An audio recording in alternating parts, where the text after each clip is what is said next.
After a season of dumping on its female swimmers, forcing them to compete against a biological man who now says he is a woman, forcing them to share a locker room with said swimmer, dismissing their and their parents' concerns summarily at every turn, even telling the female swimmers what they needed if they objected to the trans swimmer was therapy, the university now sticks a final thumb in the women's eyes, nominating this trans swimmer who goes by the name Lia Thomas as the University of Pennsylvania's NCAA Woman of the Year.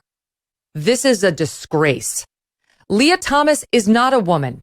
Lia Thomas is a trans woman who lived the first 20 years of her life as Will Thomas, a man. She only decided to transition in 2020 after swimming 3 seasons as a middling competitor on the men's team, ranking in the mid 500s. On the women's team, the very next year, ranked number 1. How does a person who lived 20 years as a man, 2 as a woman, and in those 2 stole several female swimming records wind up anyone's Woman of the Year? This must be some kind of sick joke meant to increase resentment towards trans people.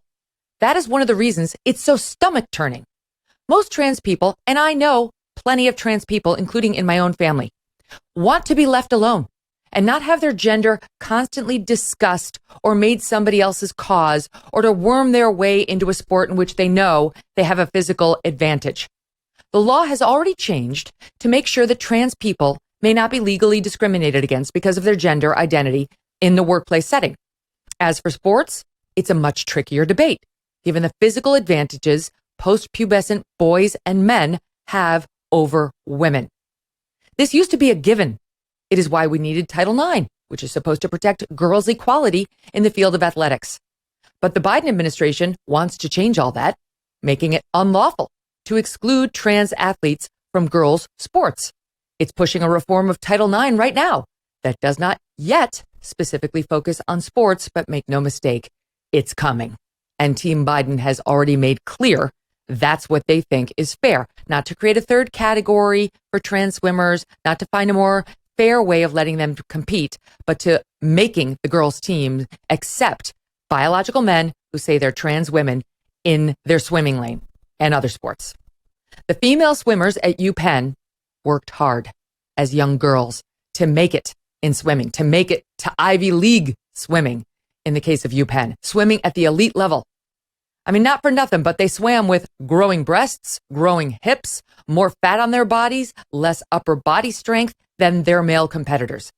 They swam with shorter legs, for the most part, than the boys, thinner and weaker muscles than the boys. They swam with periods and cramps and bloating. And the women on that team and the others at the college level did it all, despite these relative physical disadvantages when compared to their male colleagues. Then at UPenn, in the course of 1 year, they saw their medals, first place finishes, NCAA tournament spots, and records stolen from them by a person who was a crappy male swimmer on the men's team months earlier. When they quietly objected, they were called bigots or sent to therapy by their school. Lia Thomas, meanwhile, enjoyed every minute of the spotlight. Thomas was allowed to swim with the women only because the NCAA only required 1 year of hormone suppressant therapy for a trans woman to compete in women's sports.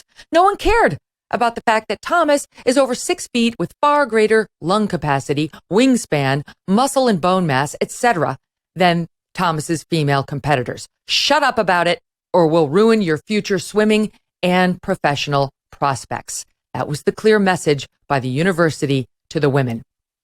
Thomas told ABC News she was having a great time. This is a dream come true, and that she would love to keep swimming right into the Olympics. To argue against that, Thomas contended, was to be an anti-trans bigot. Thomas went on to crush the 500 freestyle at the NCAA championships and is now the women's title holder.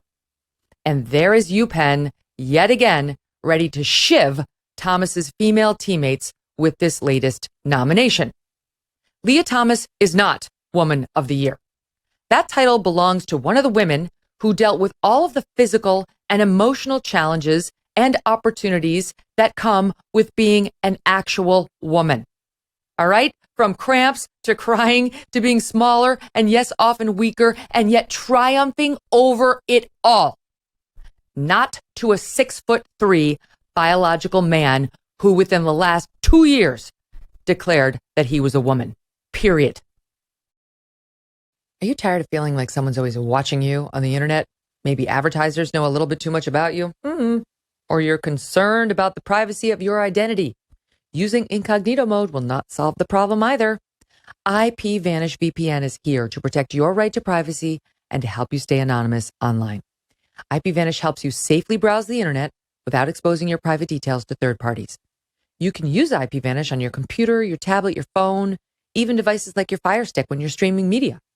When you use IPVanish, all of your data is encrypted. IPVanish makes you virtually invisible online, and that's what you want to be. It's that simple. Right now, IPVanish is offering an incredible 70% off their yearly plan for our listeners, along with a 30-day money-back guarantee. That is like getting 9 months for free. IPVanish, super easy to use. All you have to do is tap one button. You are instantly protected. Take your privacy back today with the brand rated 4.6 out of 5 on Trustpilot.